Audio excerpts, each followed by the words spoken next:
صدر عارف الوی نے انتخابات کی تاریخ دینے کے لیے چیف الیکشن کمشنر سکندر سلطان رازا کو خط لکھا ہے۔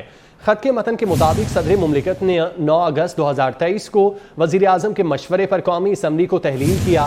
آئین کے آرٹیکل 48(5) کے تحت اسمبلی کے عام انتخابات کے انعقاد کے لیے تحلیل کی تاریخ کے 90 دن میں صدر مملکت تاریخ مقرر کرنے کے پابند ہیں۔ چیف الیکشن کمشنر کو آج یا کل صدر کے ساتھ ملاقات کے لیے مدعو کیا جاتا ہے تاکہ مناسب تاریخ طے کی جا سکے۔ صدر عارف الوی نے انتخابات کی تاریخ دینے کے لیے چیف الیکشن کمشنر سکندر سلطان رازا کو خط لکھا ہے۔ خط کے متن کے مطابق صدر مملکت نے 9 اگست 2023 کو وزیر اعظم کے مشورے پر قومی اسمبلی کو تحلیل کیا، جبکہ آئین کے آرٹیکل 48(5) کے تحت اسمبلی کے عام انتخابات کے انعقاد کے لیے تحلیل کی تاریخ کے 90 دن میں صدر مملکت تاریخ مقرر کرنے کے پابند ہیں۔ سینئر صحافی سلیم بخاری صاحب ہمارے ساتھ موجود ہیں، ان سے اس معاملے پر بات کرتے ہیں۔ بخاری صاحب، بہت شکریہ آپ کا وقت دینے کے لیے۔ ایک جانب نیا قانون بن گیا ہے، اب نئے قانون کے بعد اس خط کی کیا حیثیت ہے؟ کوئی حیثیت نہیں ہے اس خط کی بالکل بھی، اس لیے کہ جو نئی امینڈمنٹس آئی ہیں وہ اس نے الیکشن کمیشن کو مکمل طور پہ بااختیار بنا دیا ہے، اور خاص طور سے الیکشن کی تاریخ دینے کے حوالے سے یہ حق نہ پریزیڈنٹ کے پاس ہے نہ سپریم کورٹ کے پاس ہے۔ یہ فیصلہ الیکشن کمیشن نے کرنا ہے زمینی حقائق کو سامنے رکھتے ہوئے۔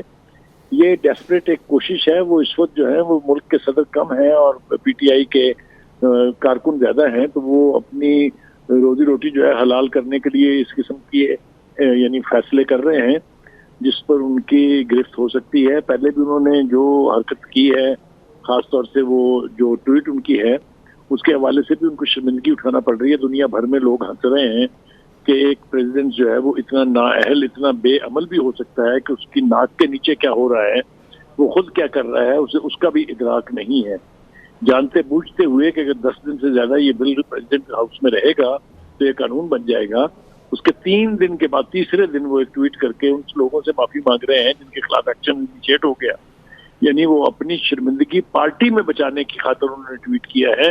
قانون بن گیا ہے، یہ ان کو ادراک ہے، اس کا پتہ ہے ان کو، اس لیے تو وہ معافی مانگ رہے ہیں، ورنہ تو اب تک کسی کے خلاف انکوائری ہو گئی ہوتی۔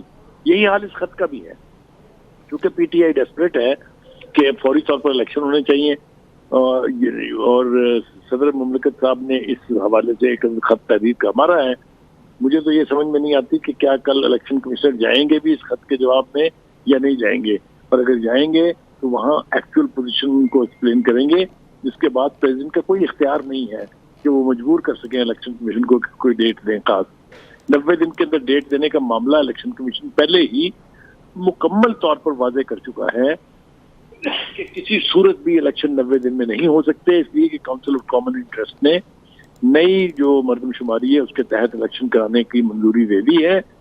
اس پر پھر ایک خاص وقت چاہیے حلقہ بندیوں کے لیے، ایک خاص وقت چاہیے ووٹر لسٹ کو اپڈیٹ کرنے کے لیے، ایک خاص وقت چاہیے ان کے اوپر اعتراضات سن کے ان کے فیصلے کرنے کے لیے، اس کے بعد 54 دن چاہیے الیکشن کا انتظام کرنے کے لیے۔